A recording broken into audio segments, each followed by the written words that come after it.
welcome along and welcome back to Frühling. It is the first day in July, and while our barley, or our wheat, sorry, isn't ready there, if we turn around this corner here, ahead of us, you can see that our oats are ready to cut. So we are going to get into those today and try and get this field cleared. We're going to try and create some bales off this field as well, so that we have some straw. And let's just back this up here a bit. We'll pop out. We want to unfold our harvester, which already is. And I want to deactivate the straw swath. So currently, we seem to have it. I think we're all right.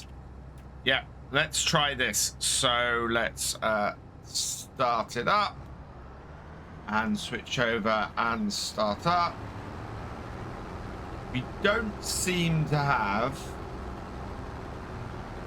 the straw swath indicated here. So get onto the front and we will go forwards and see whether it's gonna actually put straw out the back or not. It is. So yeah, we're good. So we should be able now to get this harvested fairly quickly. Not a huge field, and immediately we can see that this is so much better as a yield on here. The work that we've done over the past year has made a massive difference, and we're now getting around about 100, maybe a little bit under. I think maybe around 90% on some of this. But it is a really, really big improvement over the yield we got off here last year. And just a reminder that this was oats last year, this field as well. So this is an apples for our apples comparison. We are doing better straight away. And in this top corner, we're even getting that all-important 125% yield. It's only a tiny bit in this corner, but that is boding well for our other fields. We've got a lot more loam across the other fields. So hopefully we should be able to get a decent crop or a decent yield off all of our fields. Now the oats we've done, we've only really done these so that we get the feed for our horse, for Hope. That way we will be able to keep her going for another year. We only have 25% full, no, 27% full of that first headland. So it's going to take 3 or 4 headlands to actually get a full tank. Not a massive actual yield, but that's not a huge problem. As I said, this is more for our horse itself than for us to actually make a huge amount of money off. That is coming off of our other fields. We are going to need the money though. We are minus £500 at this point. And so rebuilding our finances over this harvest is going to be paramount. 2 headlands down, and we've just hit the 50% mark. So it's not hugely quick that we're filling up here. It is more than last time, as I said before, but it's going to be less than a trailer full, to the point where I haven't got the doits out yet and hooked the trailer up to it. Because, well, we're just nowhere near full. I'm going to have to do that when we get a little bit further along, I think. I'm trying to think if there's anything that we need to do on the second day of July here.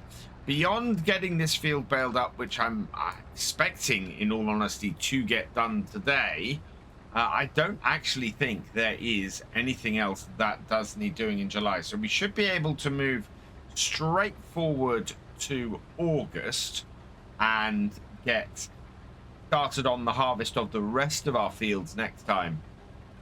Now the interesting thing about that is August is also the month that I want to get the next cut of grass in.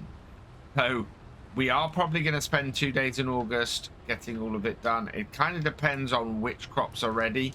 We're expecting the wheat to be ready. And if the wheat is ready, then we can get that done.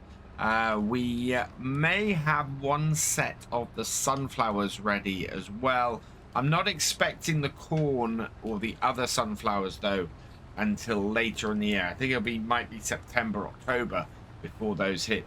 It'd be quite useful, actually, if next month none of our crops were ready and we were able to get all of the grass work done in a day and then keep moving forwards.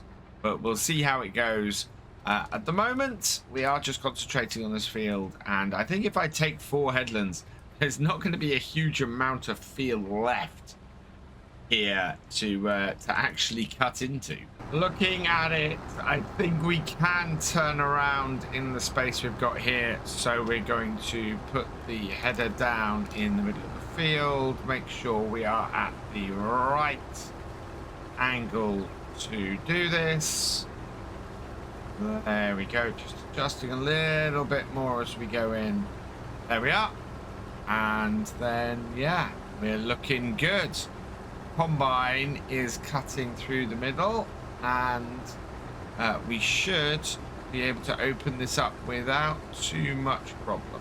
Even a small combine like this gets through these fields really quickly. I mean, we've only got a 4-meter head on this, I think, and we're just zooming through this field. I really love this TX32 combine. This, of course, is the base game combine now from FS19. I spent a lot of time pre-release in FS19 having a play around with this combine. Still one of my all-time favorite combines in the game, and such a gorgeous piece of kit to use, to the point where I think I'm going to have to try and convert this over to FS25 when it comes out. I don't really want to be without the TX because it is such a classic combine, especially to me. Lots of stuff in FS25 though that is has me very excited. I think everybody's seen the footage of the ground deformation and the weather effects and everything like that. I'm very excited by all of that. To have a little bit of randomness in Farm Sim, as happens with the weather in real life, is fantastic. So I'm looking forward to seeing what kind of effect that has on my gameplay, especially when I'm starting small farms like this.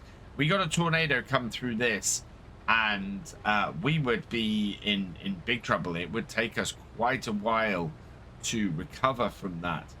So yeah, I'm very interested to see where that goes.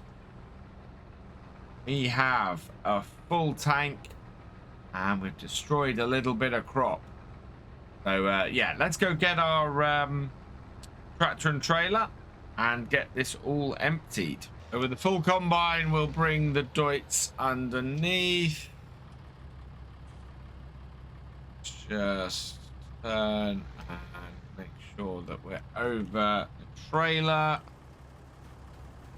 And then back into the combine and empty it out. There we go.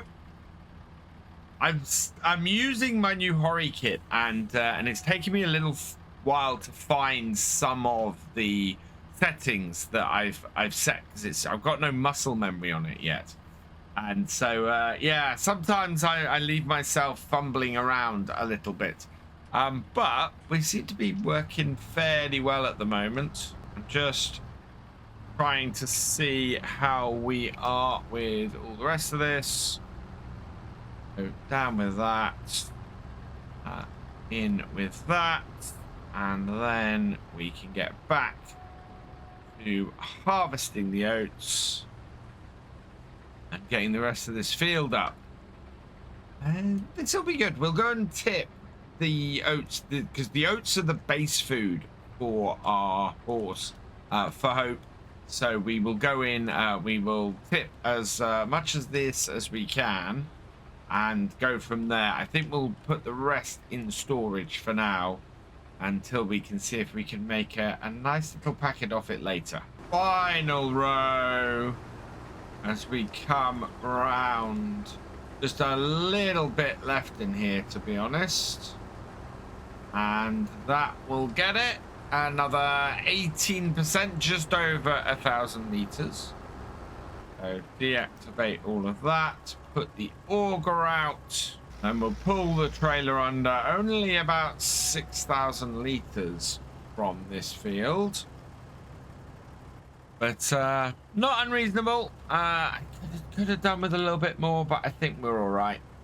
Quite a strong dark green on that final row, but that tends to happen when you unload a very small amount for the last part. Now I just need to get the combine off to the side of the field because I don't know quite which field we're going to be doing next. But it could be either, well, if it's one of the other, if it's either the sunflowers or the corn, then we are going to be in a position where we need to change a header anyway. So I think this is going to be a case of going back to the farm either way. Oh, get my camera right. There we are. Get up here. And I think we'll park just over here because if it is the wheat next time, then we want to make sure that we are in the right place. Where's a place I can park up here? I think, given the road, we will park it just on here, like so. Lower the header, and we'll go get the oats and get them tipped in our shed.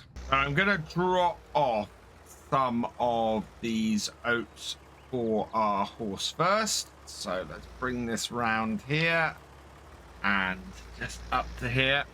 I don't think it's eating the feed very quickly, but the oats is what it's actually a lot shorter on. So tip this like so, and that should give it enough to keep going for a while. Yeah, there we go. So about half of what we had, and the result of that is that base food is up to a much better level.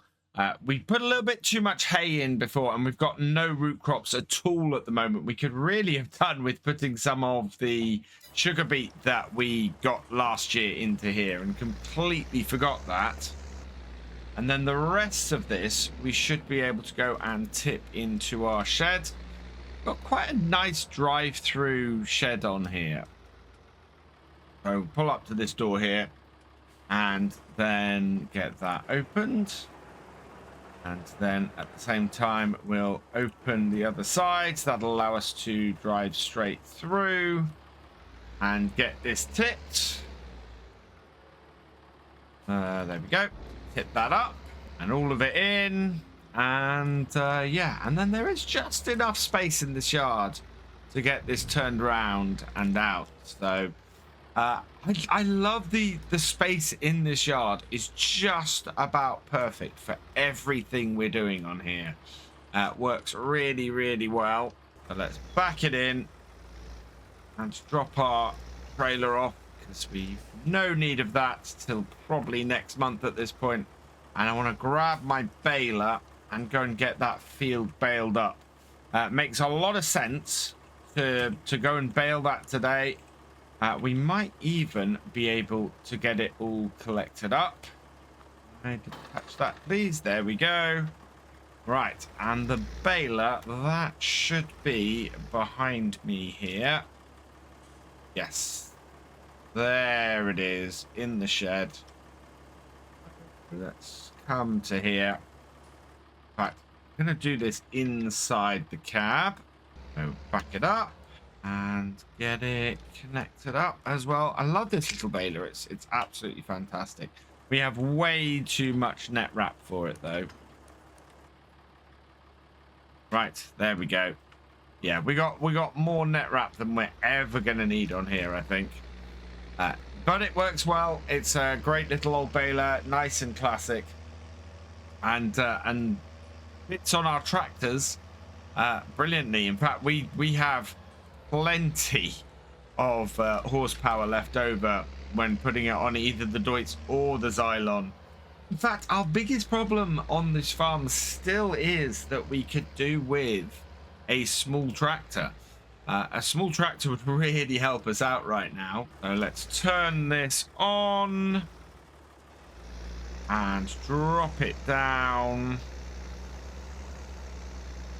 And away we go. Yeah, that is looking not too shabby. Should get a nice load of straw off this field, and that will only help with the cows.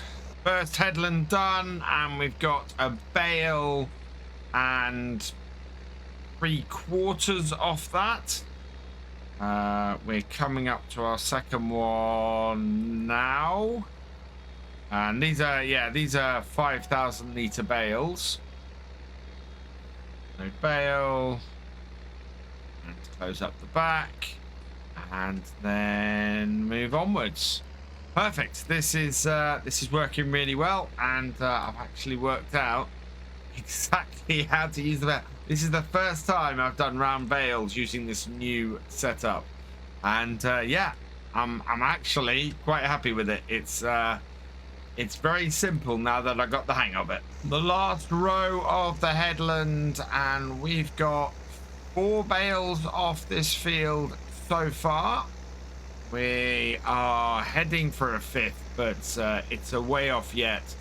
So I think that's probably going to mean a maximum of 8 bales on this field. I can't see it being many more than that, especially with this road being pretty slim. Overall, though, that's not a bad number. That should give us a nice little amount off here to work with cows to get maybe some straw into the mix, although it might just be worth selling the straw, to be honest. We might make a decent amount of cash off the straw from selling it. So yeah, I'll have to see whether it's worth doing, because we definitely have to put in a bale of straw, a bale of hay and a bale of and a whole load of silage in order to get a good mix. And I think with the kind of amounts that we're talking about to feed our cows, there may not be a lot of space to put a whole load of straw in. It may just be the case that the mix just doesn't allow space for that, in which case we can probably double our income from this field just by selling the straw off, as well as any remaining oats we have that we don't need for our horse. This will be our final bale off this field. I'm just coming up to the full bale. There we go. Empty that out. And I have gone around and collected up as much grass off here as I can. As much straw off here as I can. This is not a grass field. And then I will be able to start or get the next straw bale started, because of course we're going to harvest the wheat. We're going to do the same thing with that. We'll get the straw collected off of that. And it seems to all have gone pretty well. Another 751 litres off here. I can get close enough to that bale. We might take it up a little bit further. Nope. Right, so that is that done. And looking pretty good. 751 litres left. We'll go park this up back in the yard, and I think we'll grab the Xylon and see if we can get these bales at least stacked to the side of this field to pick up later. Back this into the shed, and this is why I didn't put it at the back behind a whole load of other stuff, because I wanted get it so that it's easily accessible while we're doing the harvest. Actually a lot easier to do this from in cab. See a lot more clearly than either the reverse angle or the coming from the front. Disconnect that. Right. And we'll turn this off. Because now I want to get the front loader on the Xylon. And we'll go and pick up some bales. Get them organized. And get them easy to get back. In fact, what we might do is just go and get them back here. If we can load up 3 at a time, if we can do that, then we'll be sitting pretty. Let's bring this round and in. Connect this up. Connecting this up is a lot easier than disconnecting it. You have to absolutely have it in the right position to disconnect. To connect it up, it's already there. Let's bring that forward then. Want to avoid the others and try and connect that. That's just weird. Why won't that connect with that? Try that. There we go. Wouldn't do it because I didn't have the hoses connected. That's just a little bit odd. In fact, which to there. Yeah, now with all of my hoses disconnected, that is just so weird. Right, we'll get out to the field and we'll go and collect up some bales. It really isn't very far, and we really don't have many bales. So I think there are eight bales on the field. So I was right about the bale numbers. And we have a pretty good indicator on the middle of this. This is where the visibility on the Xylon comes in so strong. Because I can do that. And then line myself up. And I've got that bar in the middle. As long as my bales are either side of that bar, we won't get any conflicts.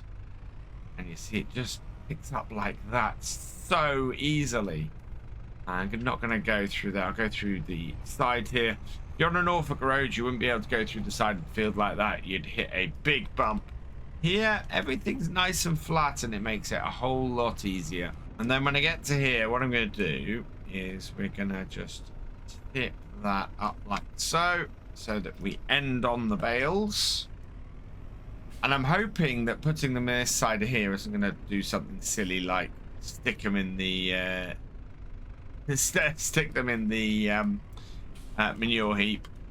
It should, with any luck, be a good place to put them. Yeah, that's fine. Right, let's go get the rest. We've only got 6 more bales to grab. This has been very smooth getting these bales back like this.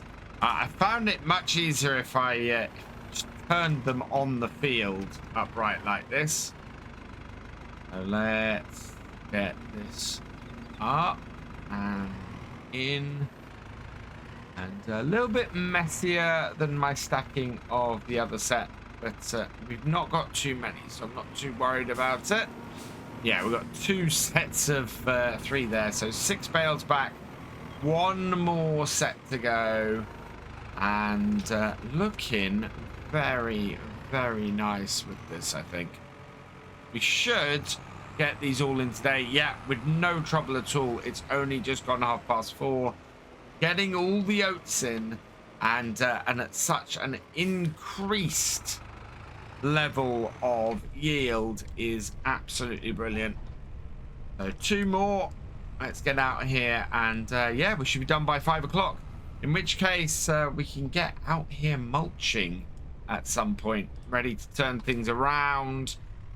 First, we do have the rest of our crops to worry about, and I want to look at what we will probably want to put on here next year, because the planting windows for some of our crops are quite small. In fact, I think we might have barley in the other field, because the window for wheat already closed, if I remember correctly. Into there for that, and back, and we go down like that. Drops those down nice and close to each other, and then we can just come in and spike them from the side like so, and that should give us a nice stable stack when we get into the shed. So bring these in here. Try and get them over to the left-hand side. Oh, the right-hand side actually is where I'm aiming for. Put on the roof a little bit. The one on the far right, that's fine. Yeah, pick these up now and shift them a little bit. Come around that way and try and get in there. Yeah, there we go. That will do. Interesting bit of stacking, but they are in there. And that is all of our work for today done. So we've got a little bit of cheese here. We've got no active productions. I need to check on my cows. So my cows currently have a decent amount of food, I think. But let's check on all the animals while we're here. We have so many chickens now. Chickens are reproducing at a fantastic rate. So we've got more and more chickens coming on. The downside of that, of course, is their food is going up all the time, but we've already got more food in there than their yearly will be, and we'll be able to feed them in a couple of months, be able to top that up. The sheep doing well. We've got a new set of lambs in there, and the cows are going to need feeding soon. Their daily food, they should be all right for a little while, but yeah, they're still going, and we've got another 3,000 litres of milk, so we'll be able to get a little bit more cheese out in a little while. For now, though, I think we're going to leave this here. So all that remains is for me to say thank you for watching. I hope you've enjoyed this video. Please leave a like, drop us a comment, and give it a share. Special thanks to all my patrons and channel members. Your support is invaluable in making these videos and helping the channel to grow. For more from Virtual Farmer, check out the links below, follow on Twitch to watch live, and for more videos, subscribe and ring that bell. I will see you next time. Goodbye.